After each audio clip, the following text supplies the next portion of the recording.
ஈரானோட பேச்சுவார்த்தைகள் தொடங்குறதுக்கான வாய்ப்பு இப்போதைக்கு அமெரிக்கா கிட்ட ரொம்ப பிரகாசமாக இருக்குது. ஆனால் ஈரான் எந்த விதமான பதிலையும் சொல்லல. ஈரான் பேச்சுவார்த்தைக்கு தயாராக இல்லையா, இல்லை அடுத்த கட்டமாக உங்களோட முடிவுகள் என்ன? பாகிஸ்தானோட மீடியேஷனை சமீபத்தில் இல்லை எங்களோட அடுத்த கட்ட கோரிக்கைகள் ஏற்கப்படக்கூடிய வரைக்கும் பாகிஸ்தான் நடத்தக்கூடிய இந்த பேச்சுவார்த்தையில் நாங்கள் பங்கேற்க மாட்டோம்னு ஒரு அறிவிப்பை கொடுத்துருந்தாங்க.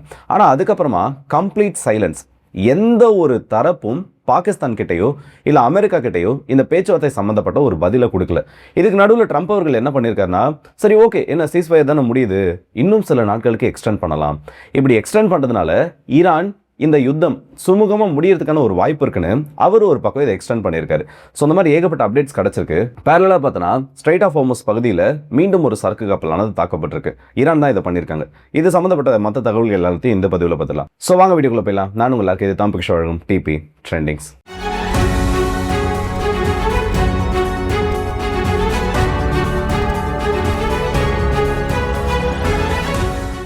இந்த வீடியோக்குள்ளே போகிறதுக்கு முன்னாடி ஒரு விஷயத்தை நான் உங்ககிட்ட சொல்லணும்னு நினைக்கிறேன். என்னென்னா இன்றைக்கி ரொம்ப முக்கியமான நாள்.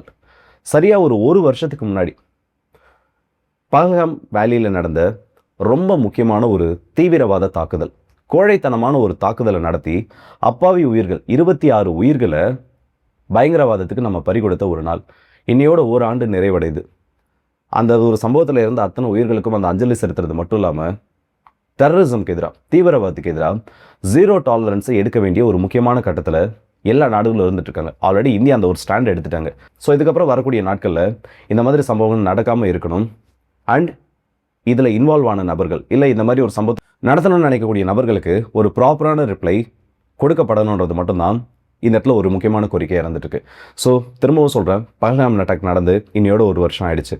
இந்த சம்பவத்தில் இறந்த அத்தனை நபர்களுக்கும் அஞ்சலி செலுத்துறது மட்டும் இல்லாமல் ஜீரோ டாலரன்ஸ்ன்றதை எல்லாருமே இந்த இடத்துல உறுதி ஏற்றுக்கணும். முதல் செய்தியே இந்த சீஸ்ஃபயர் பற்றினது தான். ஏன்னா இன்னைக்கு காலையில் அதிகாலை ஒரு 4:50 மணியோட ஈரானோட அந்த 2 வார போர் நிறுத்தம், டெம்பரரியான அந்த ஒரு போர் நிறுத்தம் முடிவுக்கு வந்துருச்சு.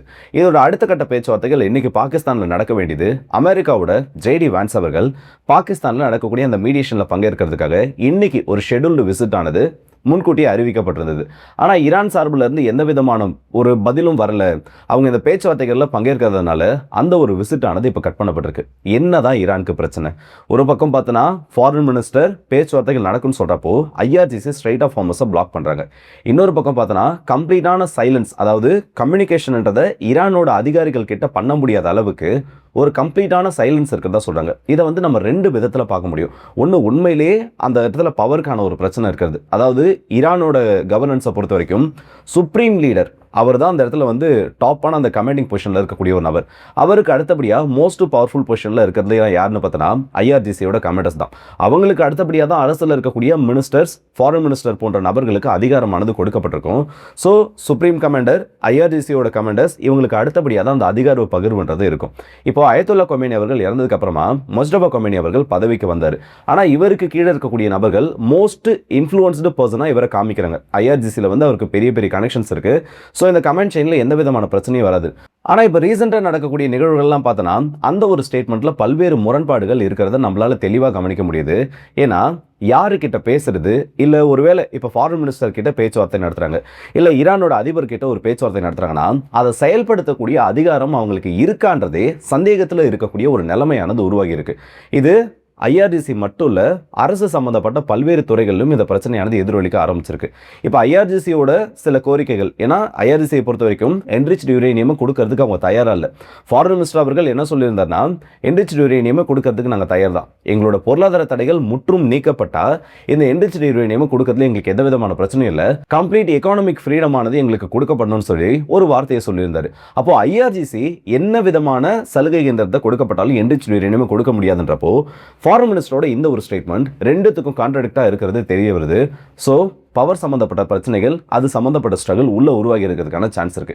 இரண்டாவது இருக்கக்கூடியது என்னன்னா, அமெரிக்கா இந்த நேவல் பிளாக்கேடை எடுக்காத வரைக்கும், கவுண்டர் பிளாக்கேடு ஒன்று போட்டு வச்சிருக்காங்கல்ல, அதை எடுக்காத வரைக்கும் ஈரான் இந்த பேச்சுவார்த்தைகளுக்கு போகிறதுக்கு தயாரா இல்லை. அதனால தான் இந்த பேச்சுவார்த்தைகளை புறக்கணிச்சிருக்காங்கன்னு ஒரு செய்தி வருது. ஆக்சுவலாக இதில் இரண்டாவது இருக்கிறதுக்கான வாய்ப்பு ரொம்ப கம்மியாக தான் இருக்கு. ஏன்னா அப்படின்னா அந்த ஒரு பதில், அந்த ரிப்ளையாவது அவங்களால சொல்லியிருக்க முடியும். பாகிஸ்தான் கிட்ட இன்னைக்கு வரைக்கும், அதாவது நேற்று மதியத்தில் ஆரம்பிச்சு இப்போ வரைக்கும் கன்ஃபர்மேஷன்ன்றதை ஈரானோட சைடில் கொடுக்கல. கொஞ்ச நேரத்துக்கு முன்னாடி தான் ஒரு ட்வீட் ஒன்று வந்திருக்கு. ஈரானோட அதிகாரப்பூர்வமான சில பக்கங்கள்ல இருந்து சில ட்வீட்ஸ் ஆனது வந்திருக்கு. கவுண்டர் பிளாக்கேடு அமெரிக்கா ரிமூவ் பண்ணிட்டாங்கன்னா ஈரான் அடுத்த கட்ட பேச்சுவார்த்தைகளுக்கு தயார்.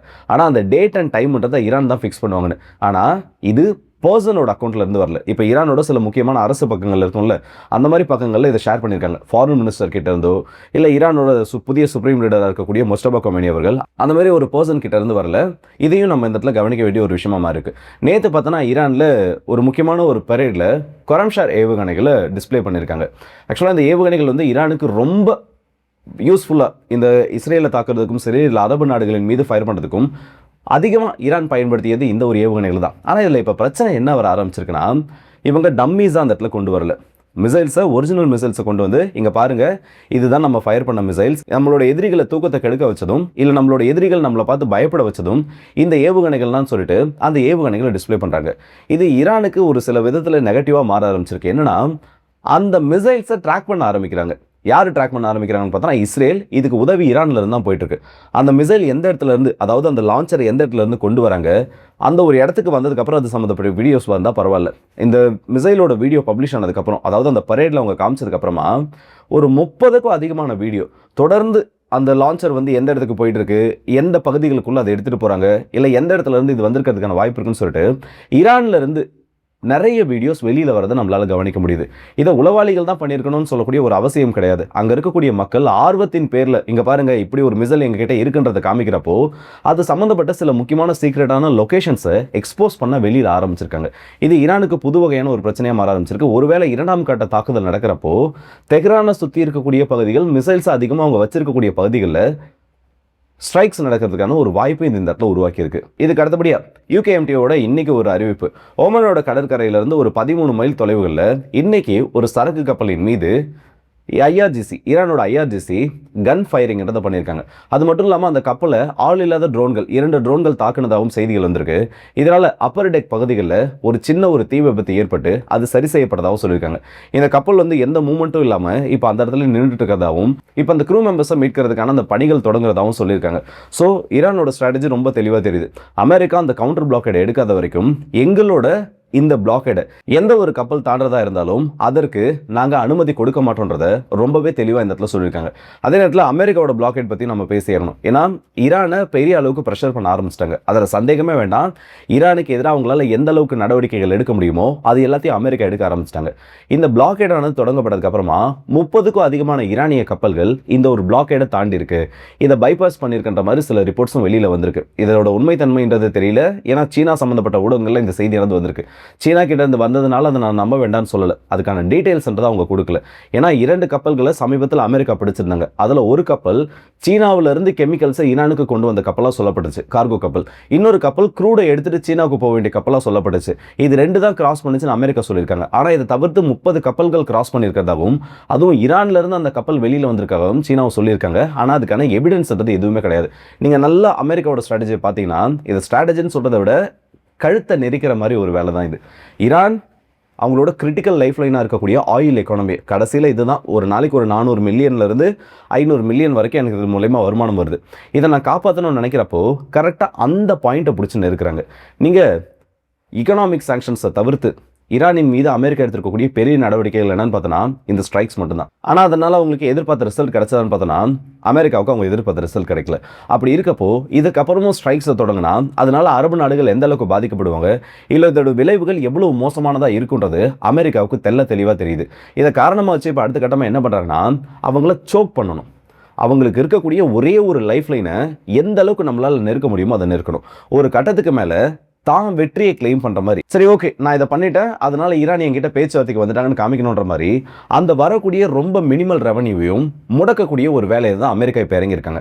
ஈரானோட ரியாக்ஷன் நீங்கள் தெளிவாக பார்த்தீங்கனாலே தெரியும். முதல் சரக்கு கப்பல் கைப்பற்றதுக்கு முன்னாடி மிகப்பெரிய வார்னிங்ஸ் கொடுக்க ஆரம்பிச்சாங்க. ஏன்னா அதுக்கு முன்னாடி அமெரிக்கா அனௌன்ஸ் பண்ணியிருந்தாங்க உலகத்தோட எந்த ஒரு பகுதியில் ஈரானோட ஷேடோ ஃப்ளீட்டர்ஸ் அந்த கப்பல் இருந்தாலும் நாங்கள் பிடிப்போம்னு சொல்லிட்டு. முதல் கப்பல் பிடிக்கப்பட்டதுக்கு அப்புறமா கவுண்டர் பிளாக்கேட அமெரிக்கா ரிமூவ் பண்ணிட்டாங்க, இல்லை கவுண்டர் பிளாக்கேட்ன்றது அமெரிக்கா ரிலீஸ் பண்ணிட்டாங்கன்னா ஈரான் அமெரிக்கா கிட்ட பேச்சுவார்த்தை நடத்துறதுக்கு தயார்னு சொல்கிறாங்க. ஸோ இந்த டோனில் ஷிஃப்ட் இருக்கிறதே நம்மளால் கவனிக்க முடியுது.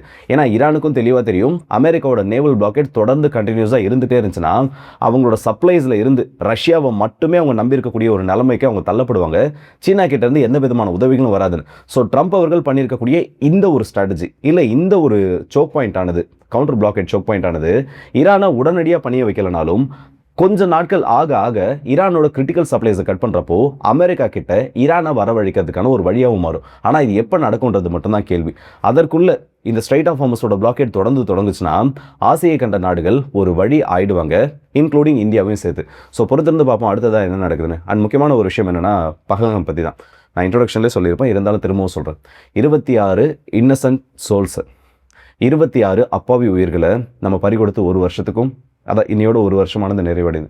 இந்த நாளில் தீவிரவாதத்துக்கு எதிரான அத்தனை நடவடிக்கைகளும் எந்தெந்த நாடுகள் எல்லாம் எடுக்கிறாங்களோ அந்த அத்தனை நாடுகளுக்கும் இந்தியா துணை நிற்க வேண்டிய ஒரு தருணமாக மாறி இருக்கு. இந்தியாவுக்கு மற்ற நாடுகளும் துணை நிற்க வேண்டிய ஒரு தருணமாகவும் மாறி இருக்கு.